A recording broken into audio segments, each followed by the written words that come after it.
All right. So this is just like some general sales things. If you already have sales experience, great. If you don't have sales experience, these are some things that, so if you already have sales experience, these are some things that you should recap on just so you know where your strengths are and things that you should work on. And to hear something that you know is right is good for you mentally because it validates something that you're already doing. And so maybe you're already doing it 10% of the time, but once you validate it, maybe you start doing like 50% of the time because you're like, yeah, I do that, but do I do that enough? All right. So when you're selling to someone, when you're talking to someone, you need to know when you should take responsibility for them walking away from the conversation versus when you shouldn't take responsibility because you had no control over the sale. Okay.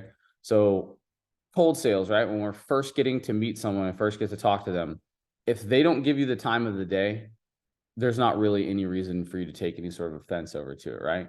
Because you couldn't really control it. You can only control where you have a few minutes to work on something. Like if somebody's just standing there blank faced at you, then you have power to do something there. You have a responsibility that if they just stood there and they're like, no, we're good.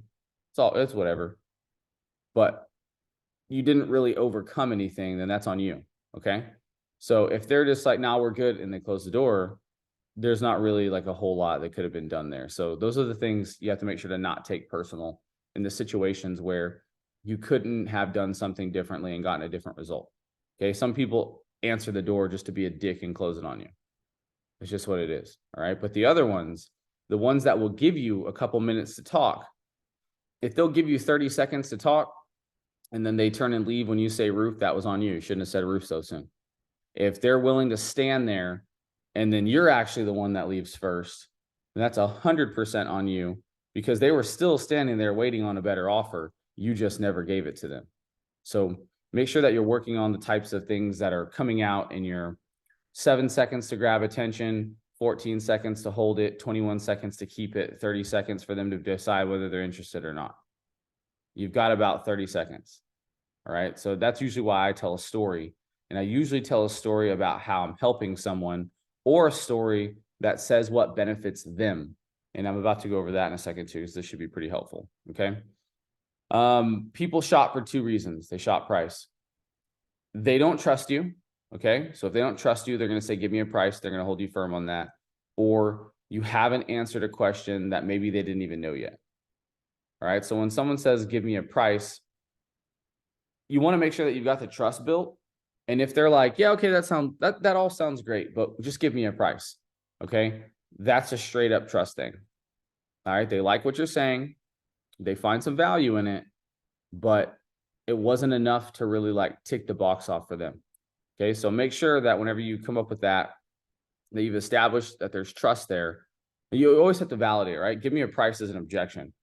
Give me a price. All right. You're not going to be able to talk your way out of that. You're not going to be able to say, no, I'm not going to give you a price, right? Because that seems shitty.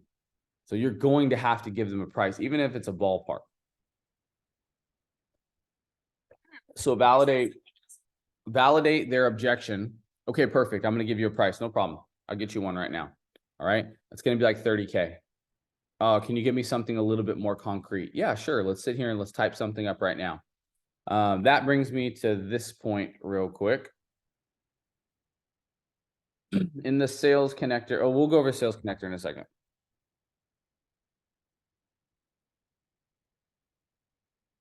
All right, we're going to come back to giving an estimate. So I'll do that separately from this. All right, these are sales.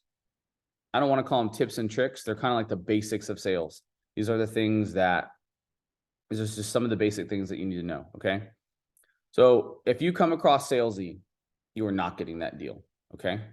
And I was actually talking to, every time I tell someone that there's been a hailstorm, they're like, oh, wow, that's so good for you. And I'm like, not really. I kind of wish it wouldn't hail anymore. I had a pretty good neighborhood before that storm came through. So what they're saying though is like, oh my God, it's going to be so easy to sell a roof, but it's really not as easy because of the way that the leverage all kind of tips after a storm. Okay. Either not enough people came through and they don't really find it that urgent, or so many people came through that they're like, oh my God, like this is terrible, screw roofers, right? So you always have to know what's going on in the neighborhood, and you need to speak to whichever one that is. If they haven't had a lot of people come get it, like come by and hit the doors, they'll be like, ah, yeah, it was some big hail, but it wasn't that bad, just dent in my car. My roof's 20 years old, but it's probably fine. So you have to listen, and we're going to cover listening in a second too. You have to listen for their objections when you're talking to them. Because a lot of people, if you get them talking long enough, they will tell you what their objection is, or they will give you a hint or a clue on how to sell to them. Okay. So the first thing is you have to come across as helpful rather than salesy. All right. A second ago, I was saying never pitch the same pitch twice, and you should absolutely not ever say the same thing twice. If what you have said was rejected, you should completely spin your point. Okay. If you pitch too soon, if you're like, oh yeah, rapport. Hey, you know what? I'll just check it for you. And they're like, no, we're good. All right. You don't want to be like, you sure? I'm here right now. I'll check it. It's not a new talking point. That's like a push. Okay. So when you run into a wall like that, you'd be like, oh, dude, yeah, man, no worries. All right. Let me insert a new talking point. Well, hey, actually, what I was doing down the street was tell a story. Okay. Let them respond. And then ask an open-ended question. Okay. Yeah, man, I was helping them down the street. They had these problems. They've been trying to get a new roof for a few years. I noticed that yours was pretty old too. Tell me what's going on with it. Okay. It's not a yes or no question. It's something that gets them talking. Oh, I've already had a claim denied. Oh, this has already happened. I just don't want to mess with it. Okay. Bingo. They just told you what you needed to sell to them. Well, this guy's had a claim denied. Even if they just completely shut you down from there, that is what you should be keeping in the notes in the storm app. You should have a record of, boom, this is the objection that they gave me. Super nice guy, seemed frustrated, brought up the roof. He said no, but then also said he got denied already. Okay, so you should be able to talk through that at that point once they've given you a talking point to talk through. But make sure that you switch it up whenever they reject any offer of yours.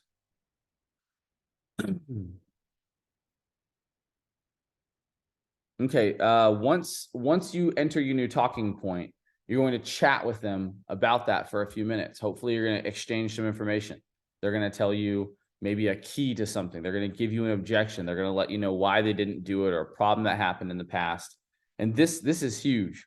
When they start talking, you should shut up. You shouldn't say anything at all. In fact, the goal whenever you go into a meeting with a customer should be for you to talk as little as possible. You're not there to talk to them. You're there to look for ways to find pain points so that you can sell something to them. And if you're just talking, most likely they don't care.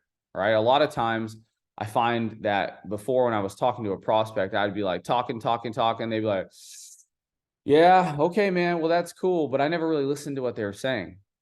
So you have to get them talking about something, because you might go on for an hour about the differences in shingles or how bad the Texas hail is. And really, they're just thinking they don't want to pay their deductible. And so if you can ask good probing questions, I have a couple of them written down. You can ask good probing questions. You will get them to tell you what the problem is much quicker and much easier with less work on your part. You just have to get them talking. Yes, we have a natural flow of things that need to be said to them, how hail affects a shingle, what a shingle is made of before we present. And then there's different steps after that that you do need to follow. But at any point, they may interrupt you and start telling you a story. Okay, just let it go. Let the story play. Some people just want to feel heard. And a lot of times, I know I've covered this before, a lot of times if you just let somebody talk, they're going to like you more. Okay, because people don't want to hear stories about you unless it benefits them or relates with them. Okay, people want to talk about themselves and feel heard. And honestly, if you just let somebody talk, they're going to be like, man, that person's cool. If you're like, oh, that's so cool, man. Yeah, tell me more. So make sure that you're listening way more than you're talking. And you can pop in with some helpful insight, but you'll find that you'll let people talk their way into liking you. Before you go to close again, though, you should feel like if I try to ask this person to sign or to file that we've got enough rapport built, that it should just be a yes. Okay. And that is where closing comes into play. You need to have that rapport built. Okay. If you're rolling back up after a drone and a physical and you're coming to do a sit down and they're just totally not interested, you missed a huge boat on building rapport. You probably have no idea what their pain point is. And it's pretty easy to get them to give you information in a non-high pressure situation. Okay. When you get to the table, you're going to have a harder time getting them to give you a crucial piece of information. But maybe while you're climbing up on the ladder, you just be like, oh man, I'm so sorry that this happened. I'll get it all checked out for you. Do you have any questions? And they're gonna be like, oh, this is a pretty chill situation. Yeah, man. Hey, I need to know this. Okay. What about the deductible? Oh, dude, I'll talk to you all about that when I come down. No worries. We can help out. Okay. And what about my rates going up? No worries, man. When I come down, we'll go through that, but you're good. It won't affect you. All right. You can address them like that. And then when you sit at the table, go through it again.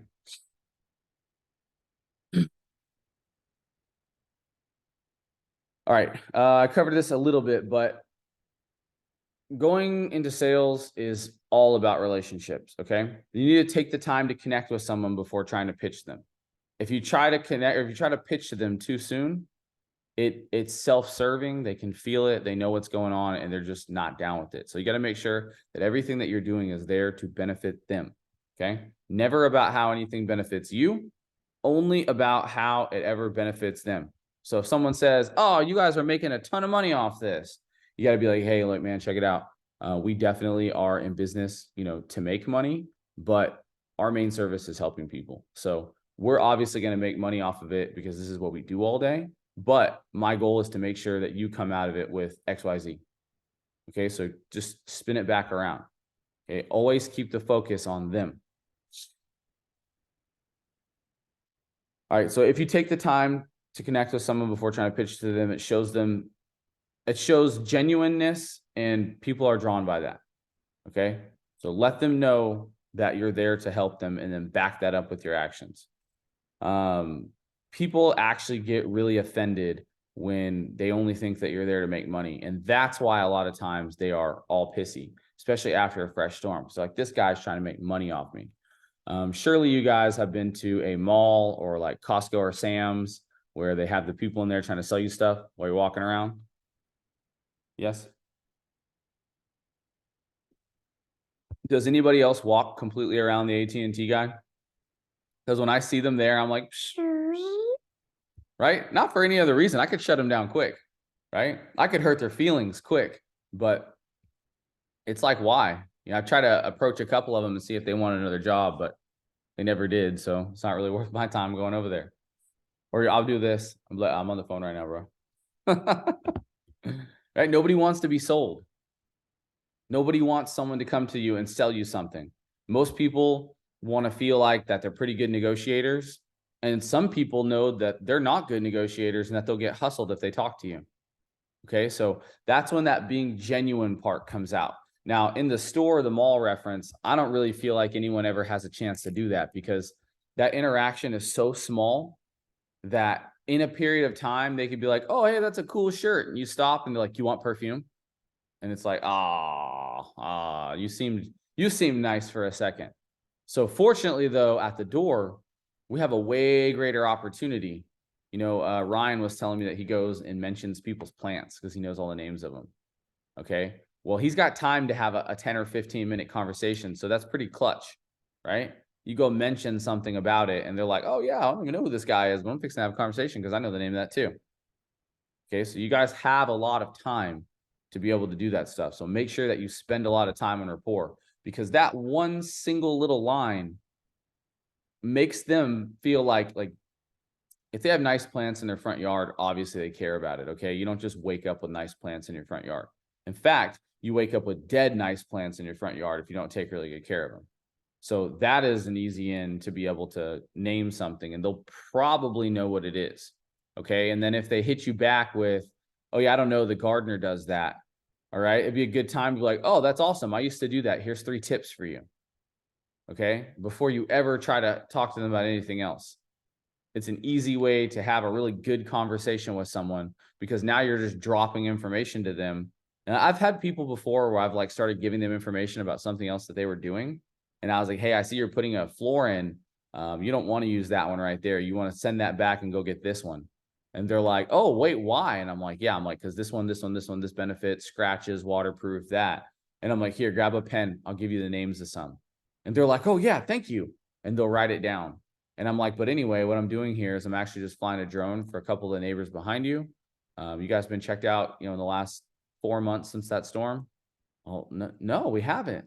All right, man, cool. No worries. I'll just get it done for you while I'm here. Right? Super vibey, super. When people start to trip over themselves or are exhibiting very nice demeanor, you're good to pitch. Okay.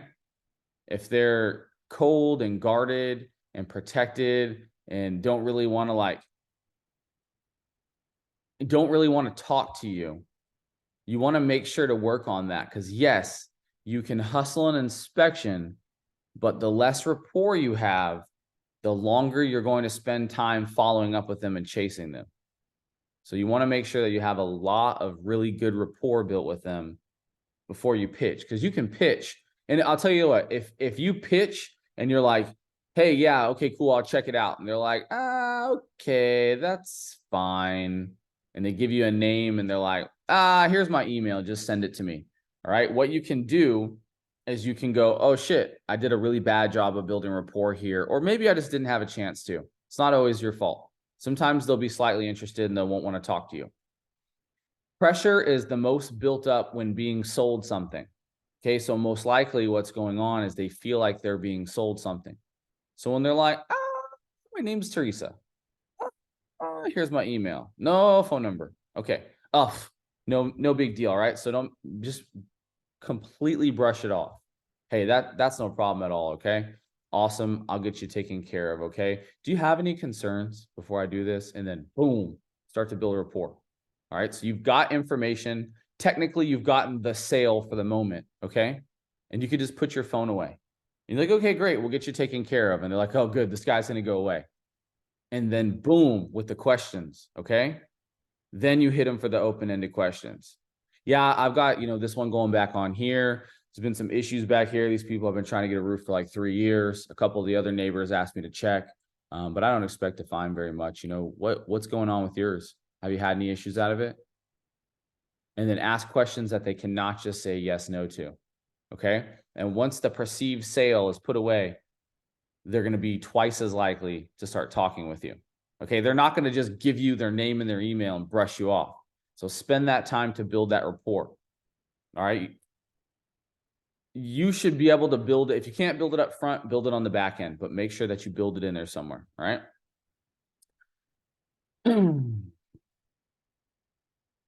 All right. So actually on the topic of not having enough rapport built, let's say one of you guys hustles an inspection and it has one of us come and try to help close it. If you have not built that rapport, we're going to struggle to close it too.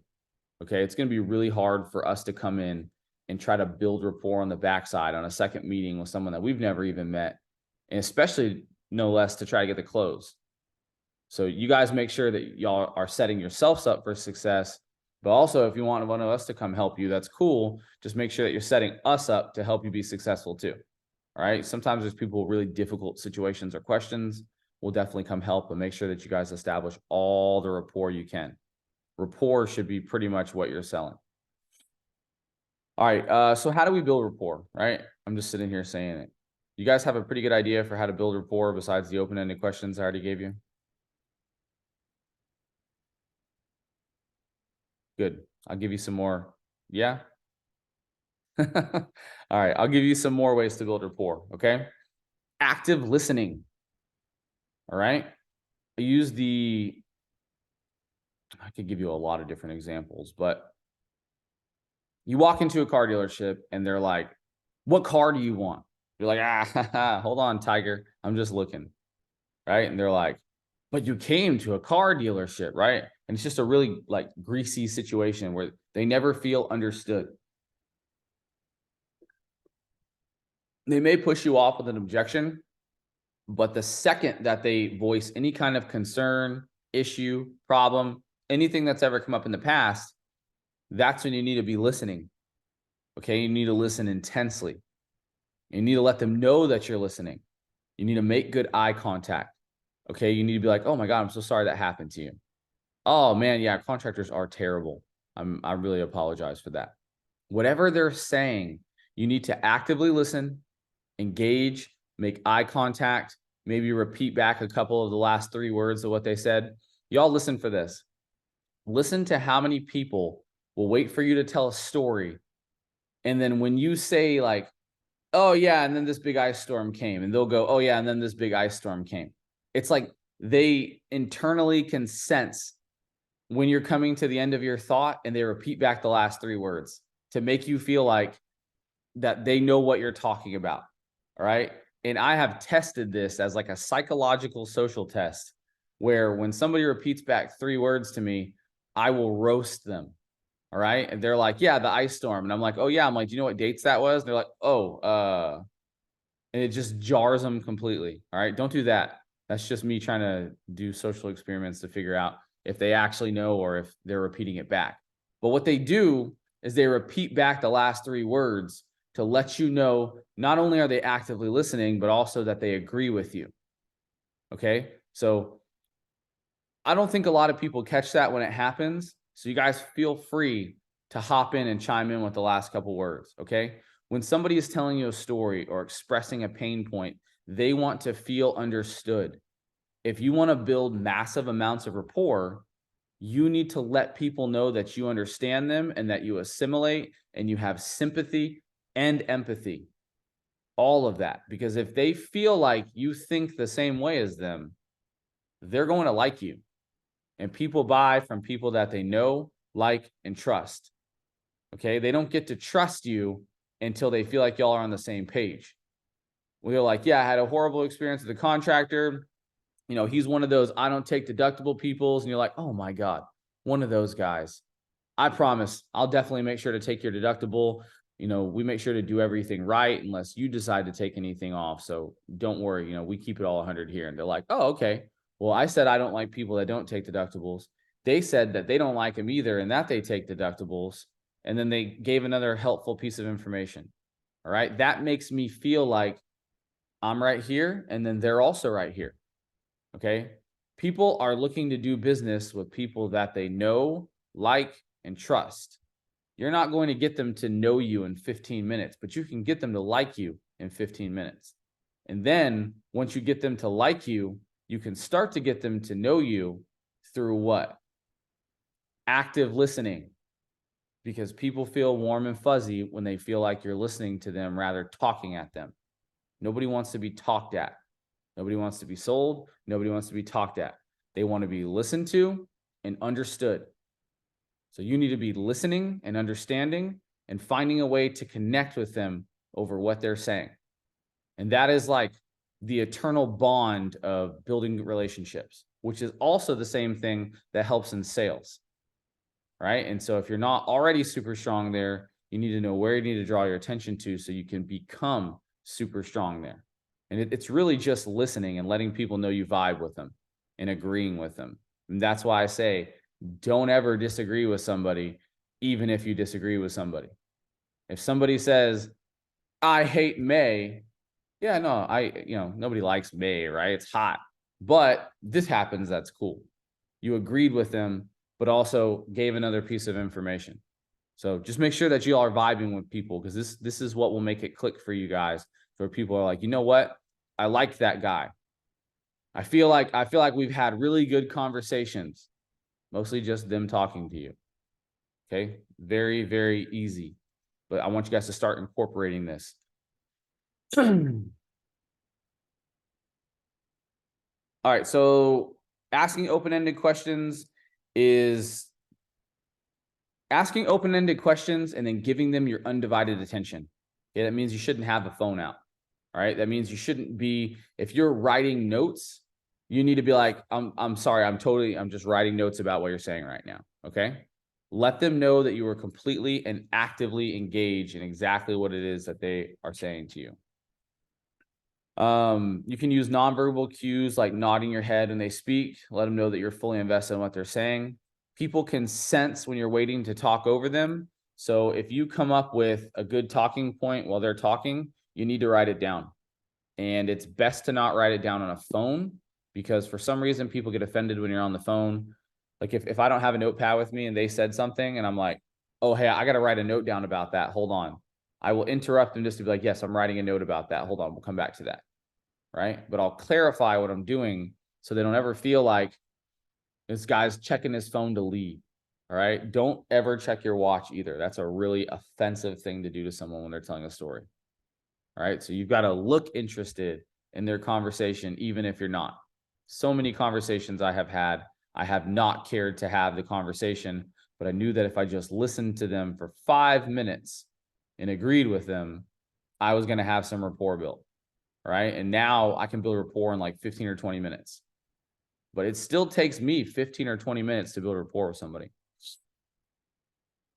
If somebody starts talking while you're talking, the correct thing to do is to stop talking, like immediately, and then listen to them. All right. I will almost always let somebody talk over me. If you guys have not noticed that, you will notice that now. If someone starts talking, I stop. Okay. If I'm trying to get a point across, I'm not going to keep talking at you. I'm going to wait for you to finish. I'm not going to be like waiting to say something. I'm like, okay, I get it for sure. No, I really do understand that, Mr. Customer. That makes total sense. You want to wait until after storm season. That's cool.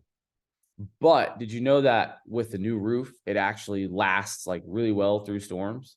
And if you have an older roof, it's a lot more likely that that hail is going to come and punch a hole through it because it's already so worn down. Whereas you'd be coming into a storm with like a brand new roof that's a lot tougher, that stands up to it. Or we could look to upgrade to a class 4, and then it wouldn't matter when you put it on. You put it on right now, get 2-3 inch hail tomorrow, and you're fine. Right? But you have to listen to get to that point. All right, if you ask a question that's yes or no, you're going to most likely get shut down, or you're not going to get any of the information that you need. Okay, do you know what to do? Yes. Have you done this before? No. Do you have any questions? No. Okay. That is a very hard line, because now you're shooting all your questions and you're actually screwing it up pretty badly, because now you're losing all your leverage. Okay. Hey, have you ever had to go through a storm like this? Do you know how it affects the roof? Oh, no, not really. Okay, cool. Here you go. All right. Do you understand how the deductible works? Do you know what your portion is that you're supposed to pay? Right. It's a much more detailed question that one makes them stop and think, because a lot of times people just say, you know what, I don't really care about this, so they don't investigate into it. You have to get them in the mind frame to probe inside and to think about things and to investigate it for themselves. Okay, a lot of people just won't do it, but you can make them stop and think.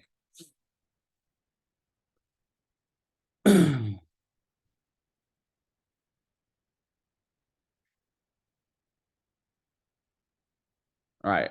So the open-ended questions help because it lets people know that you're trying to understand them, and it also lets them know that you have their best interest at mind rather than just coming in trying to push something to them. All right. Some people are not going to want to add 5 or 6 components to the roof because it's going to be so much more important to them to save money on the deductible than it is to have those parts on the roof. And that's not really something that you can change. You shouldn't try to change your customer. Okay.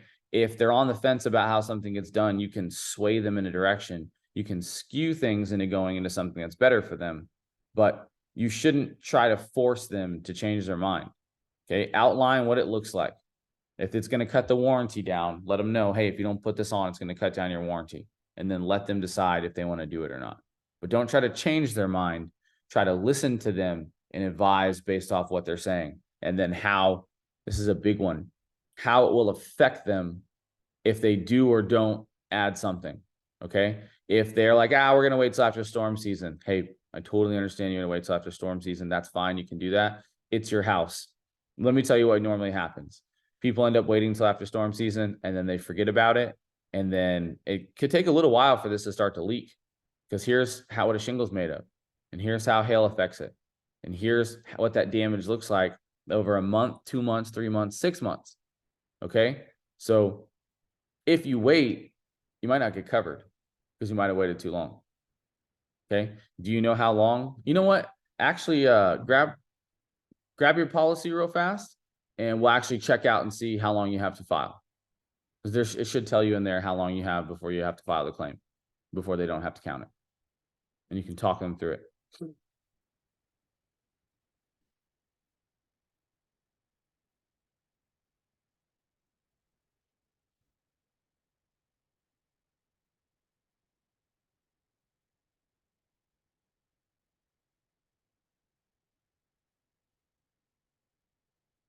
All right. So some people are very guarded, especially when it comes to money. And those people will have a lot of false objections. So they may be throwing up little things at you just to try to like kind of deter you. I have to talk to my wife. Oh, I got to do some research. Oh, I got to check this out. Things that don't really give you like that. Some people pride themselves on being a tough sale.